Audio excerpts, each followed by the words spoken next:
आप लोगों को शायद यकीन नहीं आ रहा, इस कत्ल के केस में एक चौथा कातिल भी मौजूद है। जी सर, ये बात बिल्कुल समझ से बाहर है। सर, अगर चौथा कातिल भी है तो इसने कत्ल किस तरह किया? क्यों इंस्पेक्टर? सर जी, मुझे ये कत्ल का केस नहीं, कोई शर्लॉक होम्स का ड्रामा लग रहा है। ड्रामे भी हकीकी ज़िंदगी से जुड़े होते हैं।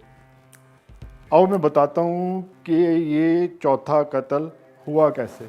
ये जो सुई का नीला निशान है, ये बताता है कि गर्दन पे एक जहरीला इंजेक्शन लगा है। मैंने दरवाजे के पास एक सिरिंज पड़ी देखी थी, तो फ़ौरन मेरा ख्याल इस नीले निशान की तरफ चला गया था। सर, आपकी हाजत दिमागी को मानना पड़ेगा। सर जी, पहले 3 कातिल थे, ओए अब ये चौथा भी आ गया। इसका मतलब है पहले इन 4 कातिलों को पकड़ना पड़ेगा और उनमें से फिर तलाश करना पड़ेगा कि असल कातिल कौन है। ये भी हो जाएगा, चारों कातिल कानून की गिरफ्त में आएंगे ना। रियाजत, तुम ऐसा करो, लाश को पोस्टमार्टम के लिए भेज दो और मेरा ख्याल है कि तुम साथ जाओगे। ठीक है सर।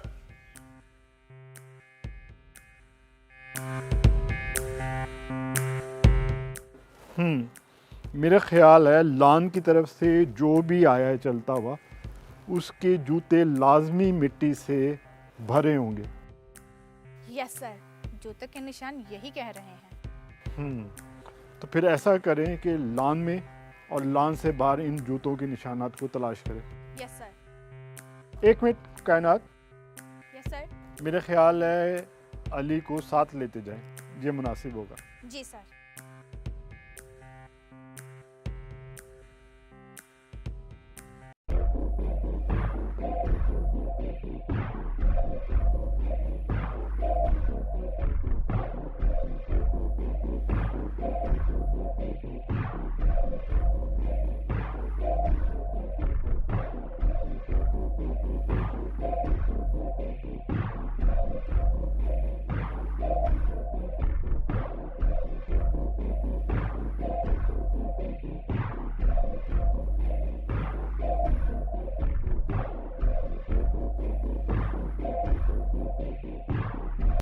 आप कितने अरसे से नवाब साहब के साथ काम कर रहे हैं? जी सर, तकरीबन 10 साल से। आप उनके साथ मुस्तकिल रहते हैं? जी हाँ। अपनी फैमिली के साथ? जी हाँ, मेरी एक बेटी है जो मेरे साथ रहती है। नवाब साहब के लवाकिन में से कौन कौन? उनकी एक बेगम है और एक बेटा और एक बेटी मारुख है। मैं अगर उनसे बात करना चाहूँ? जी सर, मुझे उनके पर्सनल सेक्रेटरी से बात करनी होगी। अच्छा, पर्सनल सेक्रेटरी से बात करनी होगी। तो वो कहाँ होते हैं? जी, वो मुल्क से बाहर होते हैं। क्या करते हैं? जी, उनके नगीनों का कारोबार है, वो एक्सपोर्ट करते हैं मुल्क से बाहर। आपने उन्हें खबर कर दी है? जी सर। क्या वो जनाजे में शरीक होंगे? अफसोस से कहना पड़ेगा कि वो जनाजे में शरीक नहीं हो सकेंगे। ठीक है, उनके पर्सनल सेक्रेटरी से टाइम लेके फिर उनसे बात जी होगी। सर, ऐसा ही है। ठीक है, मैं आपको इन्फॉर्म कर जी, दूंगा कि ठीक मुझे है। कब बात करनी है। जी इंशाल्लाह, ठीक है, मेहरबानी सर, शुक्रिया।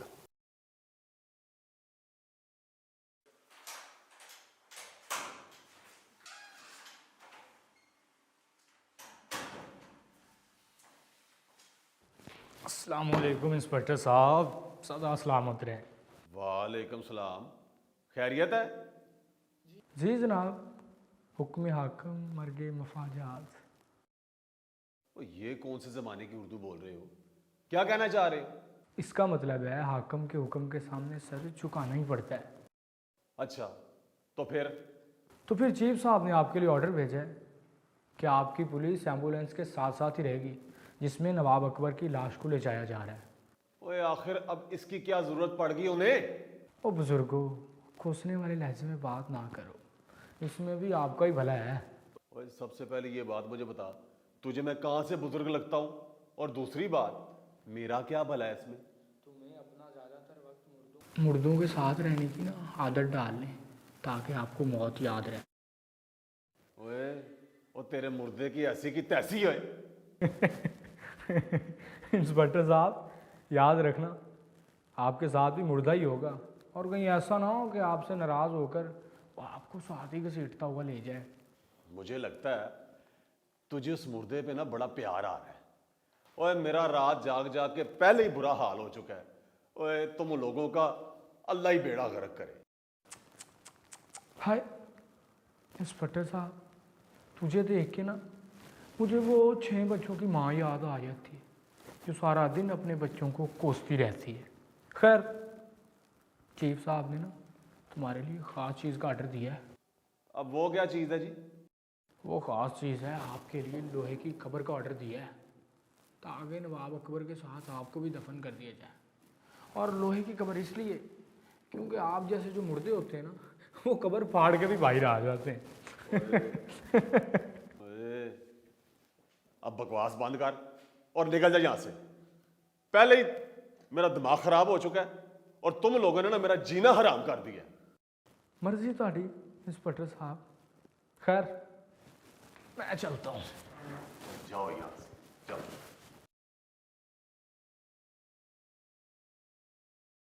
ओए नज़ीर, ओए चाल यार।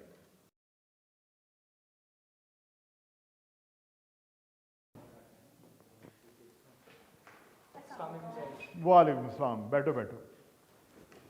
लगता है किसी हॉट टॉपिक पे बात हो रही थी।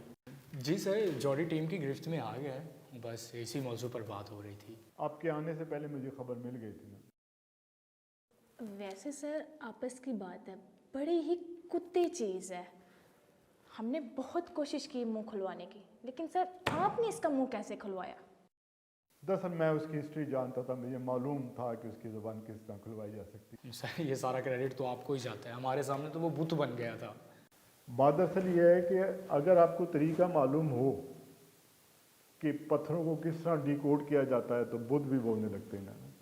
लेकिन बड़ी अजीब व गरीब कहानी सुना रहा था। कैसी कहानी सर? एक पुरस्कार हमदर्द की कहानी, जिसने उसे एक मुसीबत से बचाया और फिर उसने उसको कत्ल पे आमादा किया, सारी प्लानिंग दी। और यही नहीं कि ये कहानी जोड़ी की है। कदमों के निशानात पे चलते हुए अदील जिसने जिस मुजरिम को पकड़ा वो भी यही कहानी सुना रहा है कि नादीदा हमदर्द ने उसकी मदद की और फिर उसे कत्ल की प्लानिंग दी।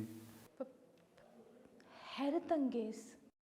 सर वाकई ये तो कोई बहुत ही प्लानिंग के साथ तरतीब दिया हुआ प्लान लगता है। बिल्कुल ऐसे ही हुआ है। एक बहुत वाज़ा कहानी उभर कर सामने आती है।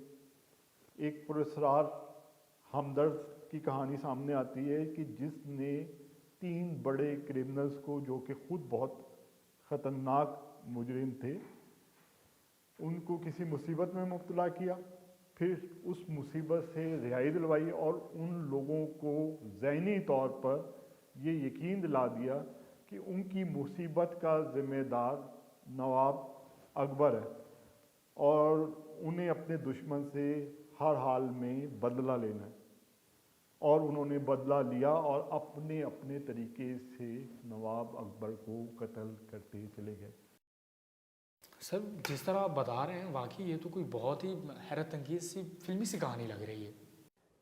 बिलाशुबा वो शख्स बहुत मक्कार लगता है, लेकिन इन लोगों के साथ क्या हुआ सर, मैं तफसील से जानना चाहती हूँ। अब तक जो इस पुरस्कार हमदर्द के हवाले से खौफनाक सूरत हाल सामने आई है, मैं समझता हूँ कि ये बहुत ख़तरनाक है। तुम इंस्पेक्टर रियाजत को होशियार कर दो कि वो एम्बुलेंस के साथ जाए। कहीं ऐसा ना हो कि ये पुरस्कार हमदर्द, ये ख़तरनाक मुजरिम नवाब अकबर की लाश को गायब करने की कोशिश करें। हमें बहुत ज़्यादा होशियार रहने की ज़रूरत है। आप फौरी तौर पर रियाजत को खबरदार करें। जी सर, ठीक है, मैं अभी उनको इन्फॉर्म कर देता हूँ। ठीक हो गया? ओके।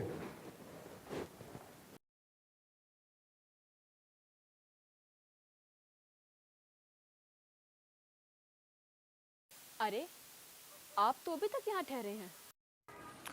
बैठे। जी, मुझे यहीं ठहरने का हुक्म मिला है। आपके यहाँ ठहरने की क्या वजह है? क्या आप लोगों को किसी पर शक है? जी हाँ, जिस घर में कत्ल हुआ हो वहाँ सब पर ही शक जाता है। मैं तुम्हें बताती चलूं कि मैंने भी बहुत कसरत से जासूसी नावल पढ़े। जासूस के साथ एक जासूसा का भी होना ज़रूरी है।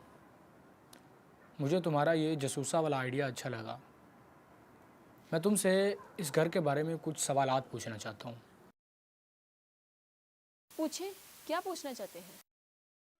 तुम इस घर में रहती हो, क्या तुम्हें उनके चीखने की आवाज़ सुनाई नहीं दी? नवाब साहब के चिल्लाने की आवाज़ मैंने तो क्या घर में किसी ने नहीं सुनी। हैरत है वैसे। दूसरी बात यह कि नवाब साहब के कमरे का दरवाज़ा भी ख़राब था, और तो और वो मोबाइल फ़ोन इस्तेमाल करना पसंद नहीं करते थे। मेरे ख्याल से नीचे सिटिंग एरिया में भी फ़ोन की लाइन मौजूद है। मैं वहाँ रात गए तक बैठी रही थी। मुझे यकीन है कि नवाब साहब अपने कमरे से नहीं निकले थे।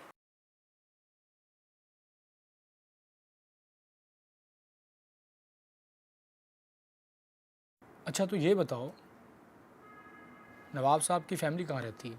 वो लोग तो मुल्क से बाहर रहते हैं।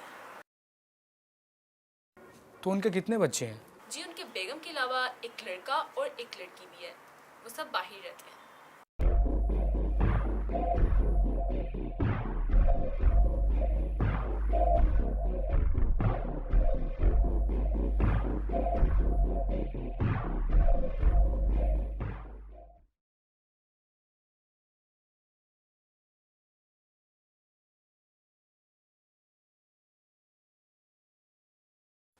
माफ़ कीजिएगा, मैं कमज़ोरा साहब का मालिक हूँ, इसलिए यहाँ आना मुझे कुछ नागवारा सा गुजरता है आपका।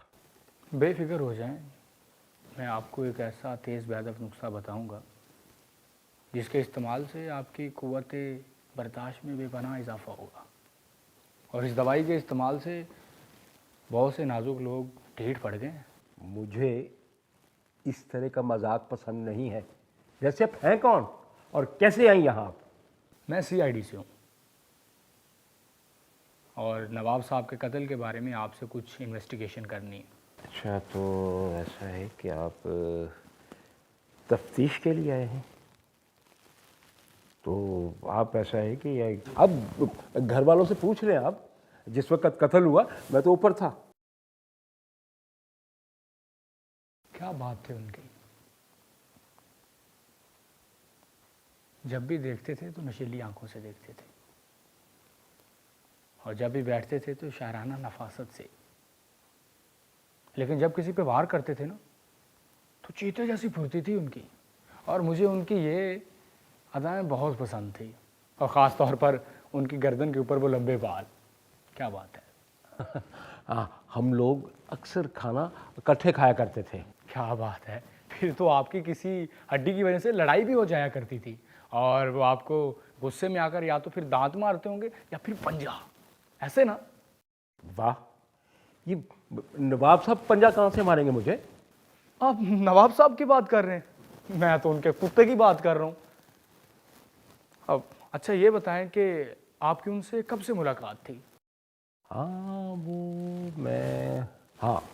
मैं जब भी आता था तो वो भौंकते हुए मेरे टांगों में आके घुस जाता। क्या नवाब साहब ऐसी हरकत भी कर सकते हैं? मैं कभी सोच भी नहीं सकता था। अजीब आदमी है आप। मैं एक कुत्ते की बात कर रहा हूँ, समझे आप? अच्छा, तो फिर आप ये बताएं कि आपके उनके साथ ताल्लुकात कैसे थे? जाहिर बात है उन्हें कत्ल करने वाला उनसे कोई शदीद नफरत करने वाला ही होगा ना? ताल्लुकात तो हमारे बहुत अच्छे थे। हम अक्सर इकट्ठे बैठ के घंटों बातें किया करते थे, मुख्तलिफ मौज़ूआत पर। अभी आपने कहा कि मैं जब भी आता था वो भौंकते हुए मेरी टांगों में आकर घुस जाते थे, पर मुझे हैरानी इस बात की है कि आप एक कुत्ते से किस जुबान में बात कर सकते हैं, और वो भी इतनी इतनी लंबी। यार मैं नवाब साहब की बात करता हूँ, पर कुत्ते को ले आते हैं उसमें। मुझे भी आपकी समझ नहीं आ रही ना कि मैं जब नवाब साहब की बात करता हूं तो आप बीच में कुत्ते को लेकर आ जाते हैं, और मैं जब कुत्ते की बात करता हूं तो आप बीच में नवाब साहब को लेकर आ जाते हैं। मेहरबानी करके आप तशरीफ ले जाएं, तफ्तीश के लिए किसी और वक्त तशरीफ लाइएगा। अच्छा, तो ऐसा कहना कि तफ्तीश किसी और दिन कीजिएगा। खैर, मैं बहुत जल्दी फिर आऊँगा आपसे इस मौजू पे बात करने के लिए। चलता हूँ।